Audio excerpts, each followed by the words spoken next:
We are back with our discussion with Eli Stokols, Katy Tur, and Jason Johnson.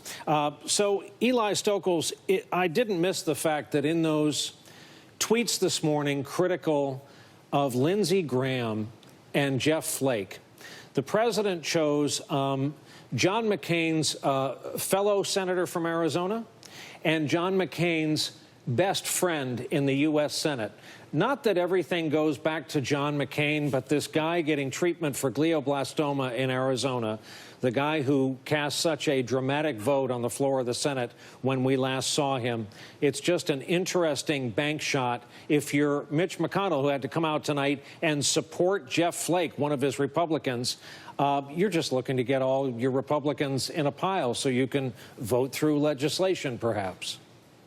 Yeah, I don't know if this is about, 1 degree of separation from John McCain or not. The president tends to just sort of fire back at anybody who he understands to have criticized him. And clearly he's got, Jeff Flake in his sights looking at supporting a primary opponent of his out in Arizona. He's traveling to Arizona and Nevada, a place where he's also not happy with the incumbent Senator Dean Heller. And so really all these things are sort of pieces of the really fraying relationship between this president and his own party, the Republicans on Capitol Hill. And again, this comes as he's supposed to come back in September, and they've got to do the debt ceiling, hoping to do a budget. They would like to do tax reform, although I think most realists in Washington don't see that happening. The president continues to talk about infrastructure. Most people here think that's a pipe dream as well. And so you really see this president turning inward. And even though he'll talk about some of these things, and yes, he may be upset with John McCain, he said the other day, in terms of health care's failure, well, you'll have to ask John McCain why he didn't vote for it.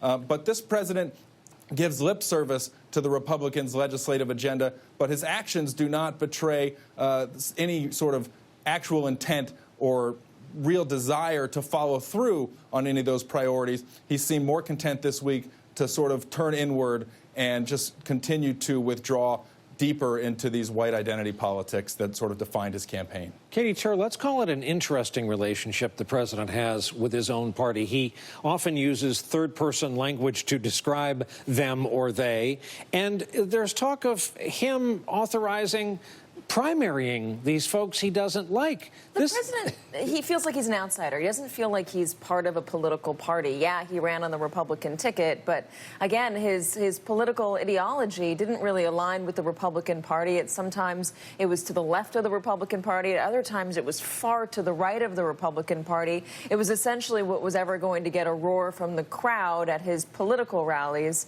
during the campaign. And let's be honest, he doesn't seem to care much about policy now or care much about legislation besides signing something and besides saying he's gotten something done. We haven't seen him show much of an interest in any of it. He certainly didn't campaign on health care. I'm not sure how they expect to get tax reform done, given the fact that they haven't gotten anything else done. The president doesn't really know how to sell any policies or any bills or any legislation. Let's see what he talks about in Arizona. I'm probably going to think that it's going to be his job numbers and how the stock market is doing and the trade and et cetera that he opened up his Monday afternoon remarks about Charleston with. But yeah, he's not afraid to go after anybody. He's not afraid to go after.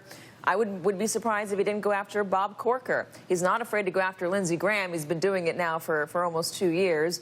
John McCain, same thing. It doesn't matter if John McCain is going through chemotherapy. It doesn't matter if John McCain is fighting for his life. It doesn't matter if he needs John McCain to vote for the policies that Republicans are trying to get through. If he feels like he is aggrieved or he is wronged, it's a personal thing to him. It's not about policing. It's not policing. It's not about governing. No. It's not about getting anything done. It's not about making this country great again. No.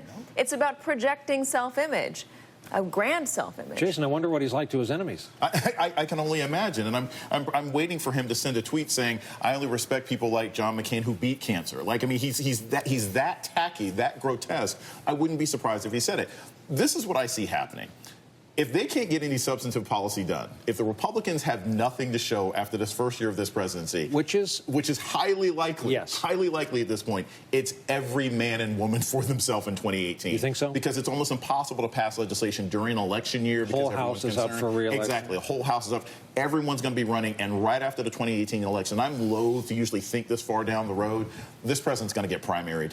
I think the comments that we're hearing from people now, he is going to get primaried within his own party. He's got no base anymore. And if you can be a senator from Tennessee, and you can be a senator from South Carolina, deeply red states where Trump won by 20-something points, and you're criticizing him, imagine what's going to happen from Ohio. Imagine what's going to happen from Nevada. And imagine how ugly it is going to potentially get. Okay, you opened the primary door. Give me some names. You can't just open a trap door that big. I actually think somebody like Bob Corker.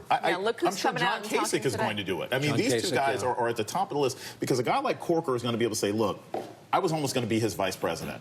I can follow the same policy goals that we all had without all of this additional baggage. I can be the president that we thought he was going to be, and I think Kasich will be right there with him. All right, Eli Stokols, you got that Capitol dome behind you. You get to be our grizzled Capitol veteran. You get the last word in this segment. What about some names, and what do you think of Jason's theory? Well, I think that we should be a little cautious with that theory because Trump has so scrambled the politics on the Republican side. He does still have a base. That may be remarkable to a lot of people, but he is still sitting in the low 30s. And while that's terrible for a first-year president, those voters do not show any signs of leaving him. Now, it may be sort of chiseling away, and there may be a few voters falling off here and there, but we've yet to see him drop under 30. And for a lot of Republican incumbents, it depends on the state the senators are from, the district the congressmen are from.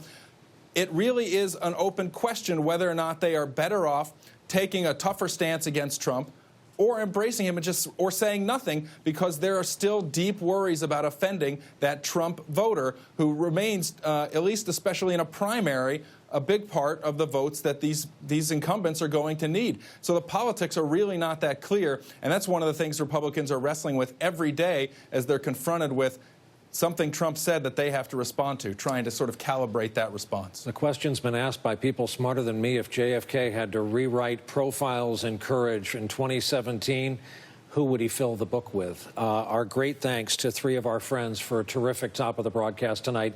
Eli Stokols, Katy Tur, Jason Johnson. Thanks to the three of you. Coming up.